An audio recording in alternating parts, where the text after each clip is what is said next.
This video will give you an overview of the Gmail labeling system. Basically, they're like folders, but Google likes to call them labels. So you can see over here on the left, I've made different topics, math, reading, whatever you want to put over there for labels.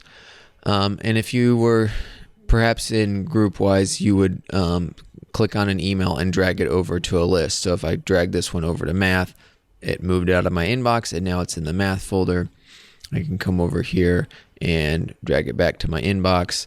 So that's pretty similar as far as folders go. Now there are some that are built in that Gmail automatically comes with. Those are like your inbox, sent mail, drafts, some of those types of things.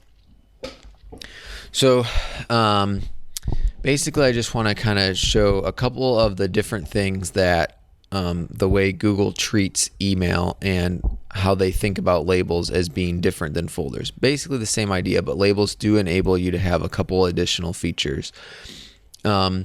One thing as we look at, I can just go ahead and take this email that I have here, and let's say if I have the trash can button and I click delete, then it moved that email into my trash can here, and I can see that after 30 days it will automatically be deleted.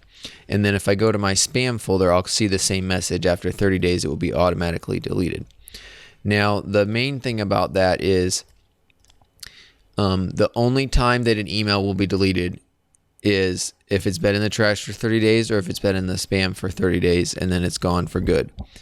So other than that, it will not be erased. So I know in GroupWise it was like every 30 days or it was like it's every 60 days it would erase your old emails and they would go away, and you'd have to like go to archive them if you wanted to keep them longer, and then it moved them all the way out into this separate system. With Google, we have unlimited storage in our Gmail accounts. We can keep our emails as long as we want. We can keep them in our inbox. We can keep them in any of these folders that we want to move them to. You don't have to worry about doing any kind of archiving. And then you can even, as you see here, if I click on this email, the inbox itself is actually considered one of the folders or labels. So in the top here, I have this one that says inbox and math. So I know that this email is in both of those. So that's another feature that's available, is a label can be applied to multiple or one email can have multiple labels applied to it. You can even see like these ones down here have like 5 labels applied to those emails. But the inbox itself is considered a label. And then there's this other one over here that is called all mail. Now all mail is, I guess it's not even technically a label because it never shows up on an email that it's in all mail. It's really just a collection of any emails that are in any of your other labels. The only thing that it doesn't include is your trash. So emails in your trash don't show up in all mail, but anything in your inbox, anything in your sent mail, your drafts, your spam, any of the other labels that you've created, that all shows up in all mail. So it's literally all mail with the exception of your trash can. Now the other thing involved in that is an email can actually have no labels listed on it at all. So I could come here and I could take the math label off. I can take the inbox label off. And it even says this message has been archived. So an archived mail essentially means that it's no longer in your inbox, but it still shows up. Here's this one from Katie at Pluralsight again. It still shows up in your all mail category, even though it's not in any other labels. And I know I just used that word archive, and we had archive in GroupWise, but this is a totally different meaning of archive. Really has nothing to do with what archive meant in GroupWise. So let's just go back and keep playing with that same email here. There's a button that actually says archive, and all that really does when I click that archive button is it takes it out of my inbox. It still shows up in all mail, and if I have other labels applied to this, like it was in math, I think, let's see here. Let's put it in math, apply. So now it's in inbox and math. If I archive it, look, it still shows up in math. So I can go to my math folder here, and there's that email at the top. So the archive button, in my opinion, it should almost just be called the remove from inbox button, because that's really what it is. So if you archive something, it takes it out of your inbox, but it doesn't delete it. So that's just kind of a different way of thinking about how emails work and how Google labels things. So basically, if if you have an email that you don't want to look at in your inbox anymore, but you think you still might need it, you can just hit that archive button and it'll still just show up in all mail for you there.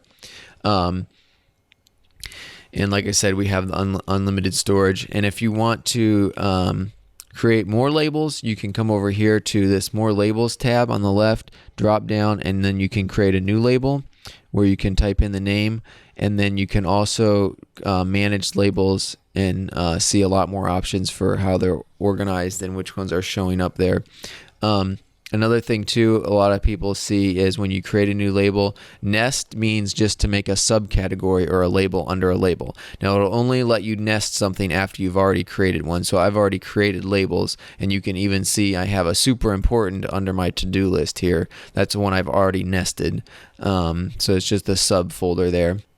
Also with the labels, you can add colors. So you can see I've already added a lot of colors to my labels here. But if you move your mouse over the label itself, you'll get a little tiny drop down arrow on the right hand side. So if you click that arrow, then you can move down to label color. Over here to label color, I'll just make it like red.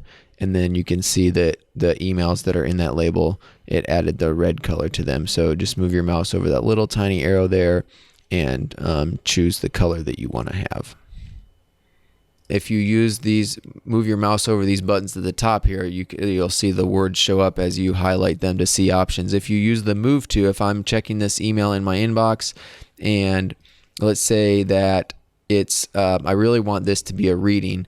So it's in my inbox. That's the only label that's on it. I just go over here, I click reading. It moved it out of my inbox to my reading folder. And let's pick another one here.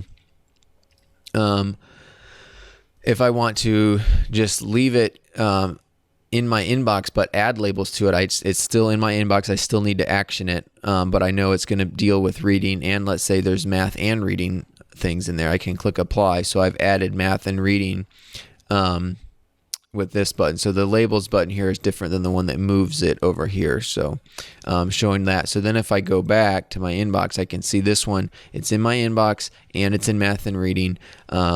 And then when I action it and I'm done, I can just click archive, and that'll take it back, and it'll keep it in the math and the reading, but it's not in front of my face in the inbox one. So that right there is kind of the overview of how the labels work. It's kind of a lot of a big change from dealing with especially the archive button when it really means something totally different, and the fact that we have this all mail category that just contains everything even if there's no other labels involved. But hope that helps explain it.